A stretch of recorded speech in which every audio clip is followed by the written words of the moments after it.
அதிரைக்கு பக்கத்து ஊர்ல இருந்து ஒரு கேள்வி கேட்டிருக்கிறாங்க.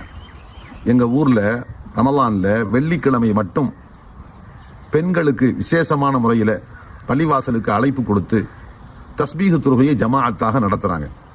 இப்படி மார்க்கத்தில் ரமலான்ல மட்டும் வெள்ளிக்கிழமையில பள்ளிக்கு வாசலுக்கு கூப்பிட்டு ஜமாஅத்தாக தஸ்பீஹ் தொழுகை நடத்துறது மார்க்கத்தில் இருக்குதா என்று கேட்டிருக்கிறாங்க.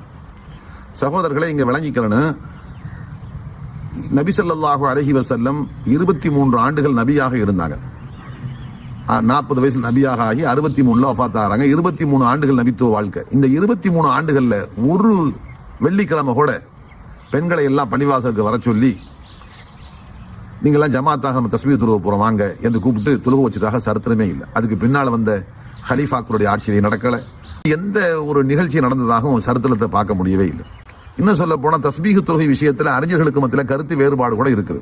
ஒரு சாரார் அந்த அறிவிப்பாளர் தொடரை பொறுத்து பார்க்கும்போது சஹீஹான ஹதீஸாக இருக்குது, அதனால செயல்படுத்தலாம்னு சொல்றாங்க.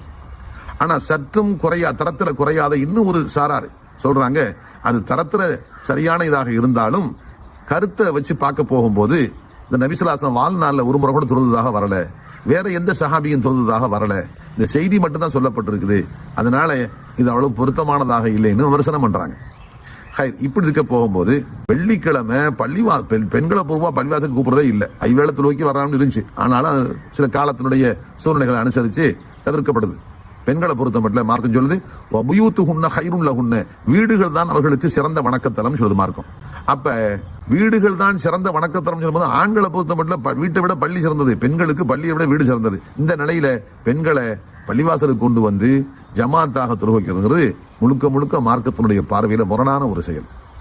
இன்னொரு விஷயம், மார்க்கம் எதை ஜமாத்தாக செய்ய சொன்னோ அதை ஜமாத்தாக செய்யணும், தனியாக செய்ய சொன்னா அது தனியாக தான் செய்யணும்.